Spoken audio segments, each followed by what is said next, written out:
Who was the first poet to change history forever? Enheduanna, a Sumerian priestess from 2300 BCE, wasn't just a poet.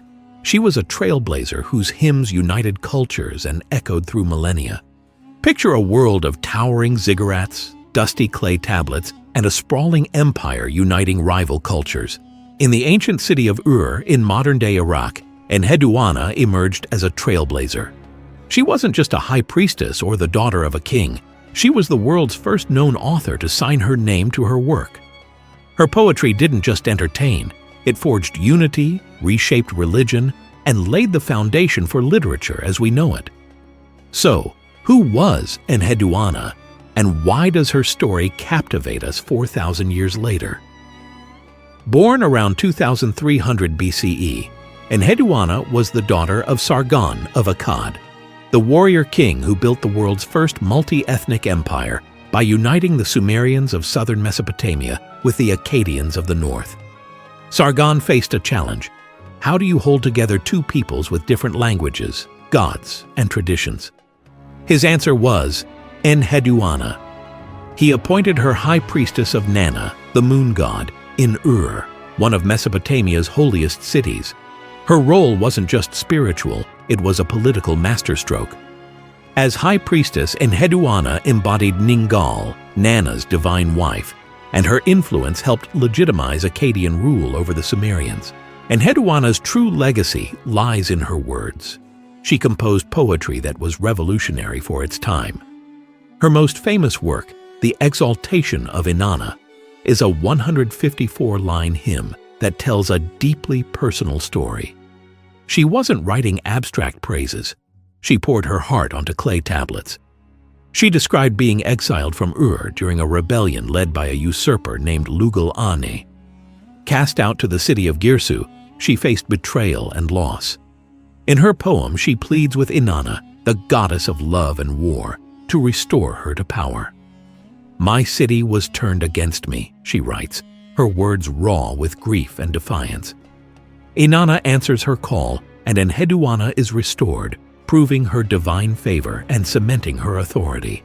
What makes this hymn extraordinary is its personal voice, a rarity in ancient texts. Most writings from Mesopotamia are anonymous lists of laws or temple inventories. Enheduanna, however, signed her name, claiming her story. She didn't just write for herself, she wrote to unify. By elevating Inanna above other gods, she created a shared religious identity for Sumerians and Akkadians. Her poetry made gods like Inanna more relatable, with human emotions and flaws, a style that later influenced Babylonian prayers and even the Hebrew Bible. Her other major work, the Temple Hymns, is a collection of 42 poems praising temples across Mesopotamia, from Ur to Nippur.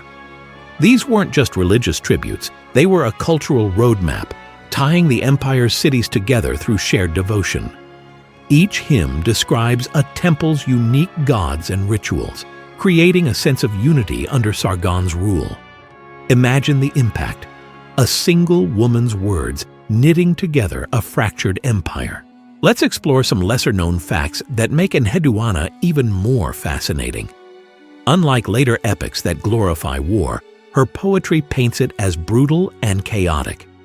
In The Exaltation of Inanna, she calls war murder machinery, a stark contrast to heroic tales of conquest. This raw honesty reveals the human cost of empire building, a perspective rarely seen in ancient texts. Her hymns also touch on gender fluidity, a topic that feels strikingly modern. In the hymn to Inanna, she describes Inanna's power to turn a man into a woman and a woman into a man, reflecting the androgynous roles of Inanna's cult followers, like Pilipili, who was blessed with a spear, as if they were men. This openness challenges our assumptions about the ancient world.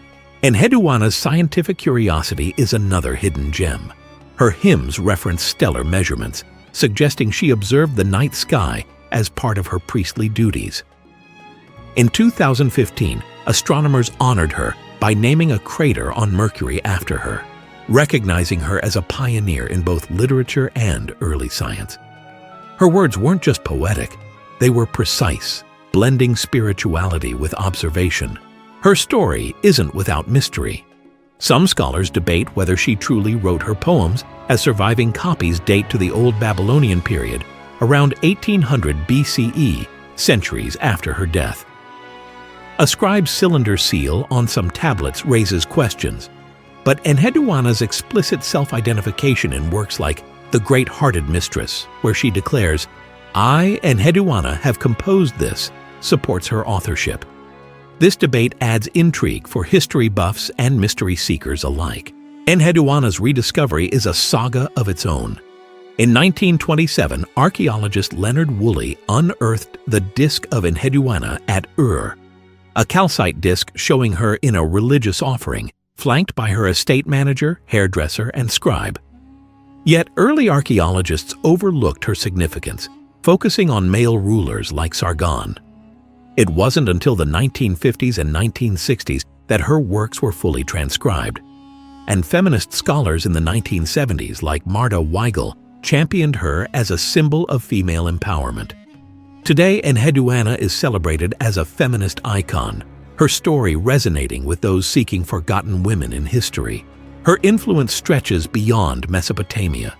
Her poetic style, personal, emotional, and divine, inspired Babylonian hymns, Greek poetry like Homeric hymns, and early Christian hymnody. Offerings to her continued for centuries after her death, and her works were copied for nearly 2,000 years, a testament to their power. Enheduanna didn't just write poetry, she shaped how we tell stories, blending the personal with the universal. Ur in 2300 BCE was a bustling city of mud brick homes, vibrant markets, and the towering ziggurat of Ur, dedicated to Inanna. As high priestess, Enheduanna managed the temple's vast estate, overseeing rituals, offerings, and even trade and land management. Her role wasn't just ceremonial, she was a political powerhouse, bridging Sumerian tradition and Akkadian ambition. Her poetry structure, with vivid imagery like Inanna, who rides the heavens like a storm, made Inanna a unifying figure, setting a precedent for later religious texts. Why was Enheduanna forgotten for so long? Early archaeologists, steeped in male-centric views, prioritized kings and warriors. Even when Woolley found the disk of Enheduanna, her significance was downplayed until feminist scholars revived her story. Her work's survival is miraculous. Clay tablets baked in fires or buried in ruins preserved her voice. Her exile reads like a thriller. Betrayed by a usurper, she turns to poetry to reclaim her power.